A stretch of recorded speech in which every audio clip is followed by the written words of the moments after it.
as it relates to going back to the office, that question, going back to the office in particular, the common thread through all of the various permutations of how they'll return to the office and how they'll modify their space is the recognition that we used to go to the office to work. We will now go to the office for something else. We'll now go to the office to collaborate, to innovate, to reconnect, to maintain and forge new relationships, to recapture that all-important 30-second knock on the door where I stick my head into your office and say, can I ask you a quick question? And I get a quick answer, and then I go off and do some magic. We need that back. And that thread, that perspective is that the office now will no longer be a place, for the most part, where the entire company works. It will become a place where, as I said, we collaborate, we reconnect, and we create experiences for our employees. But those very same employees, for the most part, may very well go someplace else to do their day-to-day work.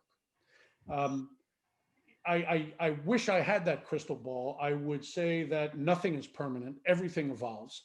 The computer was going to disintermediate all of us as professionals. That never happened. Society was going to become paperless. That hasn't happened.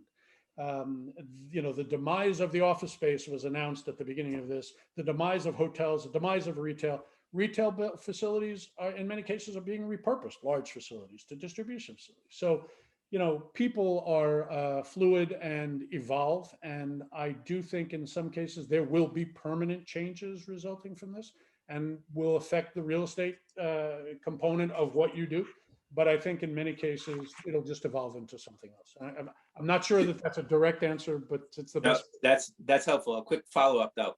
Are developers putting shovels in the ground on the, forget residential, on the commercial side, broadly over, let's say, last maybe 6 months, and then any projections into 22? Are they proceeding?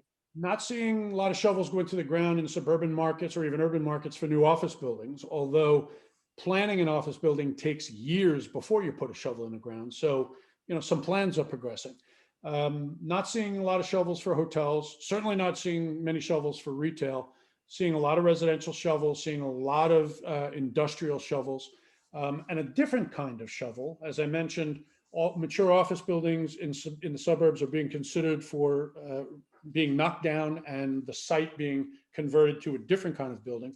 In Manhattan, you've got a lot of side street buildings, office buildings, that have very interesting clauses in their leases, that landlords build into leases in those buildings the right to terminate the lease if the landlord elects to convert the building to an alternative use like apartments, condos, hotels.